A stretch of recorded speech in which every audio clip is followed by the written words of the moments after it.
দেখছেন news vanguard. আমরা চোখ রেখেছি আজ পশ্চিমবঙ্গের মহারণে ১৪২টি আসনে কিন্তু আজ ভোট গ্রহণ চলছে। আর সেই ১৪২টি আসনের মধ্যে অবশ্যই বেশিরভাগ আসন কিন্তু রয়েছে উত্তর চব্বিশ পরগনা, দক্ষিণ চব্বিশ পরগনা, কলকাতা, হুগলি এবং বিভিন্ন জেলায়, 7টি জেলায়। আমরা অবশ্যই এই মুহূর্তে সোনারপুর দক্ষিণ বিধানসভা কেন্দ্রের দিকে নজর রাখবো। সেখানে তৃণমূল কংগ্রেস প্রার্থী লাভলি মৈত্র আজ সকাল থেকেই সক্রিয় মেজাজে রয়েছেন। বুথে বুথে ঘোরার সময় তার গলায় কিন্তু অভিযোগের সুরও শোনা যাচ্ছে। চলুন আমরা একটু শুনে নিই উনি কি বলছেন আগে। হ্যাঁ, কথা হচ্ছে, আমরা আরোর সঙ্গেও কথা বলেছি, একটু মানে স্লো হয়ে গেছিল কিছু কিছু জায়গায়, তো যাতে সেটা তাড়াতাড়ি হয় এবং মানুষকে বেশিক্ষণ দাঁড়াতে না হয় গরমে, সেটা আমরা কথা বলেছি, ওনারাও দেখছেন, চেষ্টা করছেন। শান্তিপূর্ণভাবে ভোট হচ্ছে।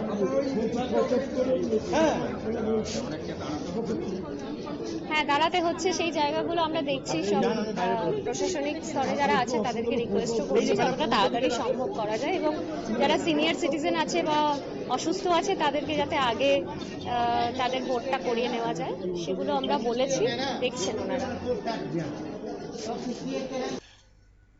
ওকে, আপনারা শুনলেন কি বললেন তৃণমূল কংগ্রেস প্রার্থী লাভলি মৈত্র। সকাল থেকে লাভলি মৈত্র তার নির্বাচনী এলাকার বিভিন্ন বুথ পরিদর্শন শুরু করেন। তার অভিযোগ, প্রখর রোদের মধ্যে ভোটারদের দীর্ঘ সময় লাইনে দাঁড়িয়ে থাকতে হচ্ছে।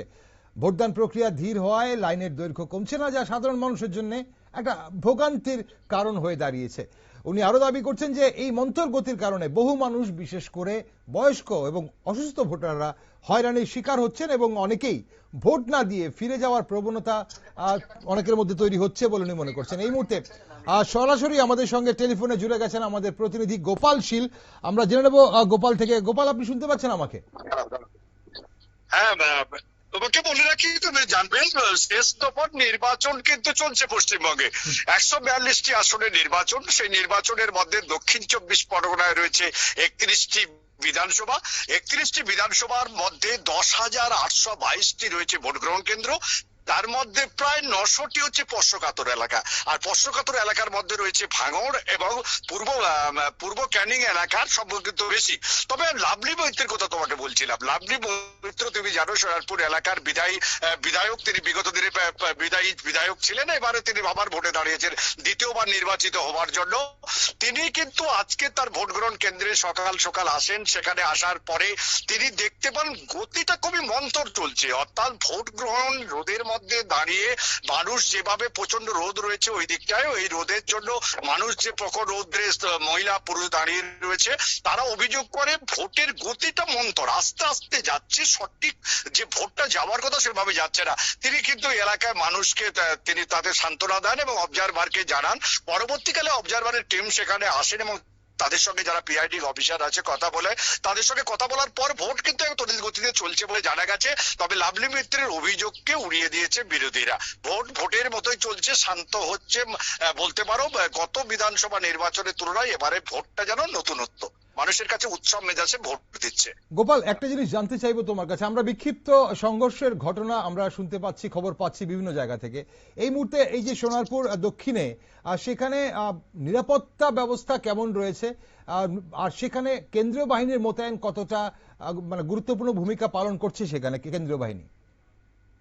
দেখো, সোনারপুর দক্ষিণ বলে কথা নয়, দক্ষিণ চব্বিশ পরগনার যতগুলো বুথ রয়েছে কেন্দ্রীয় বাহিনীর নজরদারি কিন্তু একদম হাতের তালুতে রয়েছে। গতকাল রাত্রে তারা কিন্তু রুট মার্চ করেছে, সকাল থেকে রুট মার্চ চলছে। বিভিন্ন জায়গায় নিয়ম অনুযায়ী তিনটি জায়গায় পরীক্ষা নিরীক্ষা বা তাদের যে কাগজপত্র হচ্ছে কেন্দ্রীয় বাহিনী জওয়ানরাই পরীক্ষা করছে, বিএলও করছে। এই পরিস্থিতির মধ্যে পড়ে ফাঁক ফোকর নেই। অর্থাৎ কেন্দ্রীয় জওয়ান যারা রয়েছে শান্তশিষ্ট ভাবে মানুষের সঙ্গে কথা বলে শান্তভাবে যাতে তারা ভোট দিতে পারে সে ব্যাপারে তারা কিন্তু চালিয়ে যাচ্ছে। ওকে গোপাল, আরেকটা প্রশ্ন হচ্ছে যে মহিলা ভোটারদের উপস্থিতি কেমন লক্ষ্য করা যাচ্ছে?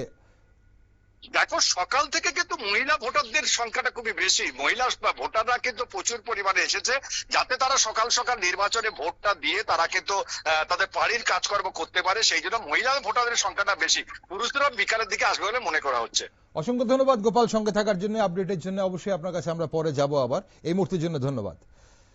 দর্শক বন্ধুরা, আপনারা শুনছিলেন আমাদের প্রতিনিধি এই মুহূর্তে গোপাল শীল ছিলেন, জুড়ে ছিলেন আমাদের সোনারপুর দক্ষিণ থেকে, যেখানে এই মুহূর্তে লাভলি মৈত্রীর কথাও কিন্তু আপনারা শুনলেন। সোনারপুর দক্ষিণে এবার লড়াই বেশ হাড্ডাহাড্ডি। দর্শক বন্ধুরা, আপনাদের জানিয়ে রাখি, তৃণমূল প্রার্থী হিসেবে লাভলি মৈত্র সেখানে রয়েছেন। শুরু থেকেই উনি জনসংযোগে জোর দিয়েছেন। তবে আজ ভোট গ্রহণের দিন তার অভিযোগ নির্বাচন প্রক্রিয়ায় প্রশাসনিক ব্যবস্থা নিয়ে কিন্তু প্রশ্ন তুলে দিল।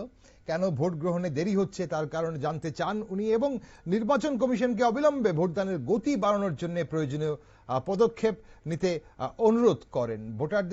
ভোটাররা যাতে সুষ্ঠুভাবে এবং নির্বিঘ্নে তাদের গণতান্ত্রিক অধিকার প্রয়োগ করতে পারে তা নিশ্চিত করার দাবি তোলেন এই মুহূর্তে সোনারপুর। আপনাদের জানিয়ে রাখি, সোনারপুর দক্ষিণ থেকে তৃণমূল কংগ্রেস প্রার্থী লাভলি মৈত্র, যার অবশ্যই নাম অরুন্ধতী মৈত্র হিসেবে উনি পরিচিত, এবং সেখানে বিজেপি প্রার্থী কিন্তু এবার রূপা গাঙ্গুলি।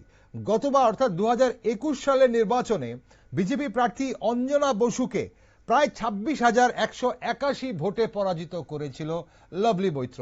এবার কি সেই ফল আবার রিপিট হবে, সেটা অবশ্যই 4 মে জানা যাবে। তবে আপাতত এই মুহূর্তে সোনারপুর দক্ষিণে ভোট চলছে, এবং আমরা যতটুকু আমাদের প্রতিনিধি জানিয়েছেন নির্বিঘ্নে ভোট চলছে। আপনার সঙ্গে থাকুন নিউজ ভ্যানগার্ড। আমরা চলে যাব পশ্চিমবঙ্গের বিভিন্ন প্রান্তে, বিভিন্ন জেলায়, বিভিন্ন ভোট গ্রহণ কেন্দ্রে, এবং সেই সব গুরুত্বপূর্ণ খবরগুলো আপনাদের অবশ্যই আমরা আজ তুলে ধরবো। তাই আপনার সঙ্গে থাকুন, চোখ রাখুন শুধুমাত্র নিউজ ভ্যানগার্ডে।